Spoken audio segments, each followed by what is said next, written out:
Никога не излизай вън от границите на възможното. Не искай за себе си, ни за другите това, което не знаеш дали ще им е полезно или вредно. Не настоявай за това, което веднъж ти е отказано. Къде знаеш, може би в него се крие твоето добро. Никога и никъде не упорствай против истината. Никога и никъде не се колебай от добродетелта. От човек двойличен се пази, от твърдоглав, упорив, горделив и щеславен стой настрани.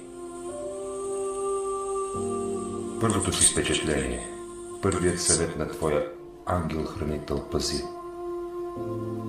Това, което ти кажеш за другите, дръж го за истинско мерило. От първия глас на съвестта